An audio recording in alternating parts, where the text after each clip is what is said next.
નમસ્કાર દોસ્તો, સુપરફાસ્ટ તાજા સમાચારમાં તમારું સ્વાગત છે। દેશ, દુનિયા અને ગુજરાતના તાજા, મોટા અને સૌથી મહત્વપૂર્ણ સમાચાર જાણીએ તે પહેલા તમે ચેનલમાં નવા હોય તો ચેનલને જરૂરથી સબસ્ક્રાઇબ કરીને વિડીયોને લાઇક કરી દેજો। સૌથી પહેલા દોસ્તો આપણે વાત કરીએ તો સૌરાષ્ટ્રના આ ખેડૂતો માટે ખુશ ખબર। રાજકોટ માર્કેટિંગ યાર્ડમાં રોજ 8 થી 9,000 મણ લસણની આવક થઈ રહી છે। આનું કારણ એ છે કે રાજકોટ માર્કેટિંગ યાર્ડમાં લસણના એક મણનો ભાવ 2500 રૂપિયાથી લઈને 3500 રૂપિયા સુધી પહોંચ્યો છે।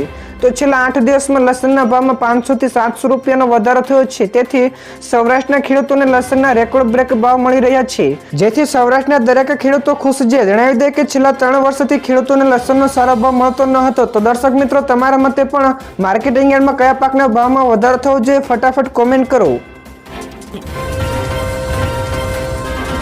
બીજા સૌથી મોટા સમાચાર સામે આવ્યા છે। શિયાળુ સત્રને લઈને નિર્દેશો જારી કરાયા। શિયાળુ સત્રને લઈને રાજ્યસભાના સાંસદો માટે સંસદીય પરંપરાઓ, પ્રણાલીઓ અંગે નિર્દેશો જારી કરાયા છે। જેમાંના અમુક નિર્દેશોની વાત કરીએ તો ગૃહમાં આભાર, ધન્યવાદ, જય હિન્દ, વંદે માતરમ જેવા નારા ન લગાવવા, ગૃહની અંદર કે બહાર અધ્યક્ષની ટીકા ન કરવી, ગૃહમાં પ્લે કાર્ડ બતાવવા નહીં, તો અધ્યક્ષ બોલતા હોય ત્યારે કોઈએ પણ ગૃહ છોડવું નહીં, સંસદ દરમિયાન અધ્યક્ષ પાસે કોઈએ જવું નહીં, લેખિત ભાષણો વાંચવા નહીં, ધૂમ્રપાન, વિડીયોગ્રાફી કરવી નહીં અને એક સાથે 2 સદસ્યોએ ઊભા ન થવું જોઈએ જેવા નિર્દેશો જારી કરાય છે।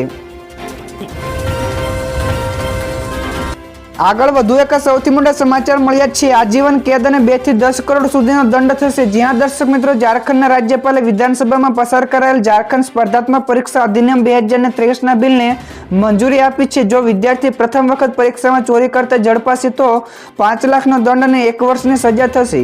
બીજી વખત પકડાશે તો 3 વર્ષની સજા અને 10 લાખ સુધીનો દંડ થશે। પેપર લીક કેસમાં મુખ્ય ષડયંત્રકારને 10 વર્ષની સજા અને આજીવન કેદ કરવામાં આવશે, તો 2 થી 10 કરોડ સુધીનો દંડ થશે। ત્યારે પેપર લીક કરનાર વ્યક્તિ, એજન્સી કે પ્રિન્ટિંગ પ્રેસ કાયદાના દાયરામાં આવશે। તો દર્શક મિત્રો, ગુજરાતમાં પણ આવા નિયમો લાવવા જોઈએ કે નહીં? ફટાફટ અમને જણાવજો।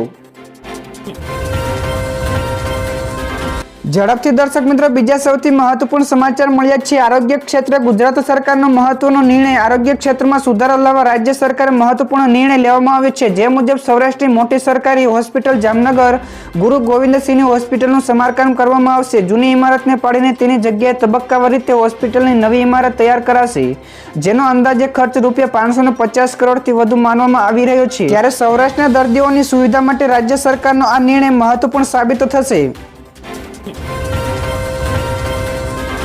બીજા સૌથી મોટા સમાચાર સામે આવ્યા છે। વડોદરામાં સ્પેશિયલ મેગા ડ્રાઈવ શરૂ। જ્યાં દર્શક મિત્રો, વડોદરામાં ગઈકાલથી ટ્રાફિક પોલીસે સીસીટીવી વગરના 23 જેટલા સ્થળો ઉપર સ્પેશિયલ ડ્રાઈવ શરૂ કરી છે, જેમાં 200 થી વધુ પોલીસ કર્મીઓના જવાનો સામેલ કરવામાં આવે છે। તો ડ્રાઈવ દરમિયાન ટ્રાફિકના નિયમો ભંગ કરનાર વાહન ચાલકોને દંડ કરવામાં આવશે। તો નિયમ તોડવા ઉપર 1500 થી લઈને 5000 રૂપિયા સુધીનો દંડ થઈ શકે છે। તો જણાવી દે કે વાહન ચાલકો પાસેથી આ મામલે કરાયેલા દંડમાંથી જે રૂપિયા મળે છે તેનાથી દર વર્ષે સરકારની તિજોરીઓ ભરાઈ જાય છે। તો દર્શક મિત્રો, આ અંગે તમારું શું નિવેદન છે? ફટાફટ કોમેન્ટ કરીને જણાવજો। ત્યાર પછી દર્શક મિત્રો, આગળ વધુ એક સૌથી અગત્યના સમાચાર મળ્યા છે। મમતા બેનર્જીએ પીએમ મોદીને લખ્યું પત્ર। જ્યાં દર્શક મિત્રો, પશ્ચિમ બંગાળના મુખ્યમંત્રી મમતા બેનર્જીએ ગઈકાલે પીએમ મોદીને પત્ર લખ્યો હતો। પત્રમાં જણાવ્યા પ્રમાણે 100 દિવસના કામ માટે કેન્દ્રીય ફંડ જારી કરવાની માંગ કરી છે। તેમનું કહેવું છે કે કેન્દ્ર સરકારે તેને 1 વર્ષથી વધુ સમયથી પણ કેન્દ્રીય ફંડને રોકી રાખ્યું છે। આગળ વધુ એક સૌથી મોટા સમાચાર સામે આવી છે। વાયુસેનાની તાકાતમાં થશે વધારો। જ્યાં દર્શક મિત્રો, એરફોર્સની તાકાતમાં વધારો થવા જઈ રહ્યો છે, કારણ કે સરકારે 97 તેજસ ફાઇટર જેટ અને 150 પ્રચંડ હેલિકોપ્ટરની ખરીદી માટે મંજૂરી આપવામાં આવી છે। વાયુસેનાને અંદાજે રૂપિયા 65,000 કરોડના ખર્ચે આ વિમાનો ખરીદશે। તો માહિતી અનુસાર રક્ષામંત્રી રાજનાથસિંહની અધ્યક્ષતાવાળી ડિફેન્સ એક્વિઝિશન કાઉન્સિલ એટલે કે ડીએસસીએ ભારતીય વાયુસેનાના સુખોઈ 30 ફાઇટર જેટની ફ્લીટને અપગ્રેડ કરવા માટેની પણ પ્રસ્તાવને મંજૂરી આપી છે। બીજા સૌથી મોટા સમાચાર સામે આવ્યા છે। કેન્દ્રની મફત અનાજ યોજના 5 વર્ષ માટે લંબાવાઈ। કેન્દ્ર સરકારે કેન્દ્રની મફત અનાજ યોજના 5 વર્ષ માટે લંબાવી દીધી છે। જણાવી દઈએ કે લગભગ 81 કરોડ લોકોને તેનો લાભ મળશે। તો આ અંગે કેન્દ્રીય મંત્રી અનુરાગ ઠાકુરે જણાવ્યું હતું કે આ યોજનામાં લગભગ 11.80 લાખ કરોડ રૂપિયા ખર્ચવામાં આવશે। તો આ સાથે કેન્દ્રીય કેબિનેટે પણ 15,000 મહિલા સ્વસહાય જૂથોને 2 વર્ષ માટે ડ્રોન આપવાની અને કેન્દ્રીય યોજનાને મંજૂરી પણ આપવામાં આવી છે। આગળ વધુ એક સૌથી મોટા સમાચાર મળી રહ્યા છે. ગૌણ સેવા મંડળની પરીક્ષા પદ્ધતિમાં કરાયો મોટો બદલાવ. ગૌણ સેવા પસંદગી મંડળની પરીક્ષાઓમાં પદ્ધતિમાં મોટો બદલાવ કરાયો છે. તો હવેથી ઉમેદવારો કોમ્પ્યુટર ઉપર જ તેની પરીક્ષા આપવાની થશે, જેથી સંપૂર્ણ પેપરલેસ કામ થશે. તો આ માટે ગૌણ સેવા મંડળે પરીક્ષા લેનારી એજન્સી પણ નક્કી કરી દીધી છે. આ જવાબદારી TCS કંપનીને આપવામાં આવશે. તો આ પદ્ધતિથી સૌપ્રથમ બીટ ગાર્ડની પરીક્ષા લેવામાં આવશે, જેમાં 4.5 લાખ ઉમેદવારો બીટ ગાર્ડ માટે ઓનલાઈન પરીક્ષા આપશે.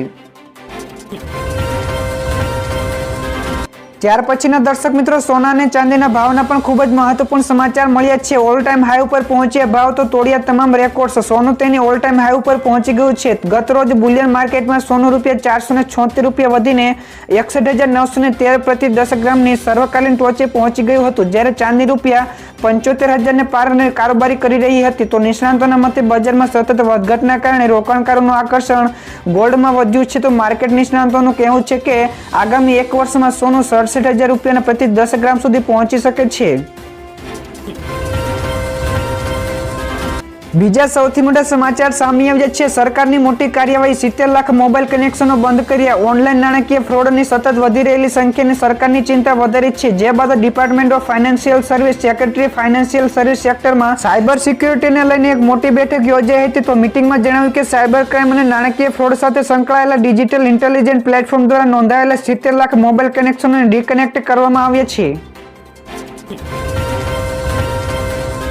ત્યાર પછી દોસ્તો, ઇન્ડિયા વેધરના સમાચાર મળી રહ્યા છે. દેશમાં હવામાનમાં પેટર્ન બદલાઈ. જી હા દર્શક મિત્રો, દેશમાં હવામાન પેટર્ન બદલાઈ ગઈ છે. તો પહાડોમાં હિમવર્ષાના કારણે ઉત્તર ભારતમાં ધુમ્મસની સાથે કડકડતી ઠંડી પડી રહી છે. તો દિલ્હીમાં લઘુત્તમ તાપમાન 9 ડિગ્રીએ પહોંચ્યું છે.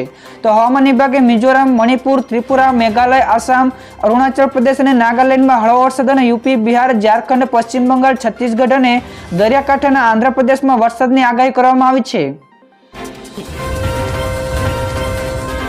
ત્યારબાદના સમાચાર વિશે ઝડપથી દોસ્તો આપણે વાત કરીએ તો એપલ કંપની ભારતમાં દર વર્ષે બનાવશે 5 કરોડ આઈફોન. જ્યાં દર્શક મિત્રો, એપલ કંપની દ્વારા ભારતમાં દર વર્ષે 5 કરોડથી વધુના આઈફોનો બનાવવામાં આવશે.